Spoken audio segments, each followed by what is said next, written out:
कहवा से आवेले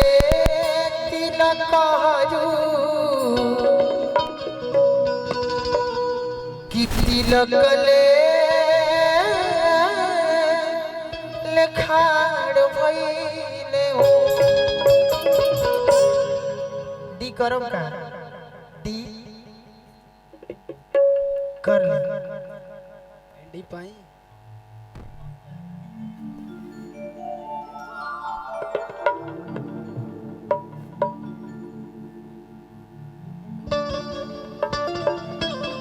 आई बड़ी सुंदर भाव से कहते कि कहवा से आवेले लवंगा बरिया कहाँ से सोपारी बरिया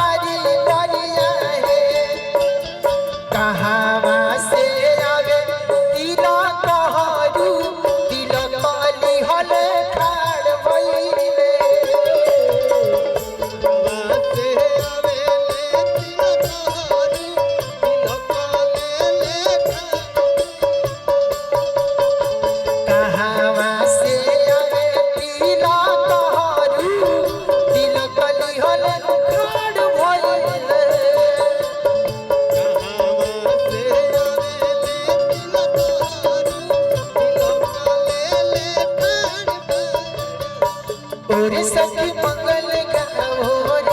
घिउआ के दिया जराओर सखी जिया जिया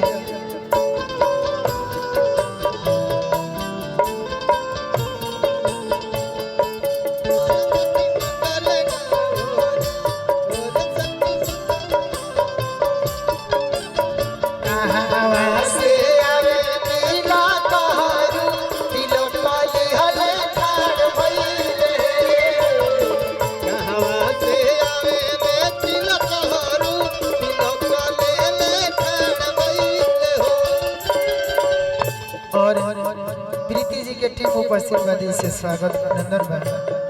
प्रीति हमर गावेली का गावे धोखाना आज हमरा राम जी के पीला पाया आज हमरा राम जी के पीला पाया आज हमरा राम जी के पीला आयो आज हमरा राम जी के पीला आयो कि आगे भाई घरे घरे बजला बाधावन माई शोभा बरनी न जा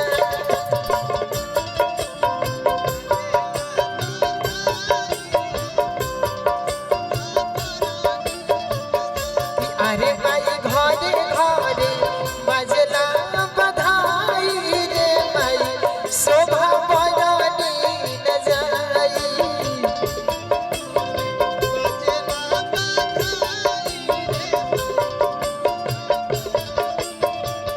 और एक में हमन के माता बहन गावेली जा आरे आरे भैया हो कवना भैया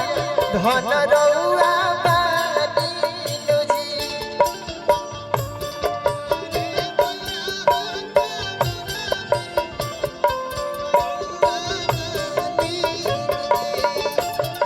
आज हमारा राम जी के तिलक अंगना में आइलु जी आज हमरा राम जी अंगना में आई अरे माई घरे घरे बजला बधाई रे माई शोभा बरनी न जा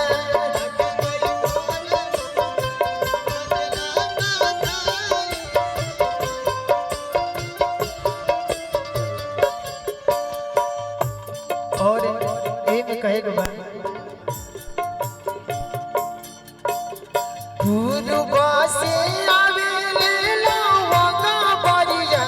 पश्चिम सोमारी बरिया हे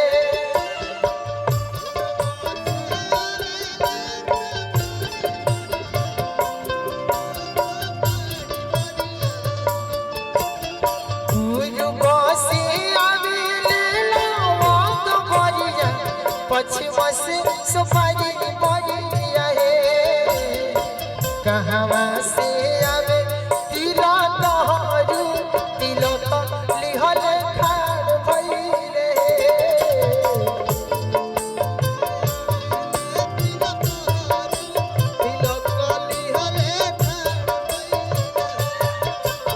कहवा से आवे तिलक हरू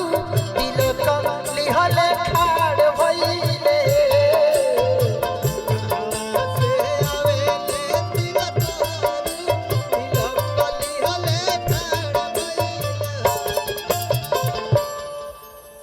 अब प्रीति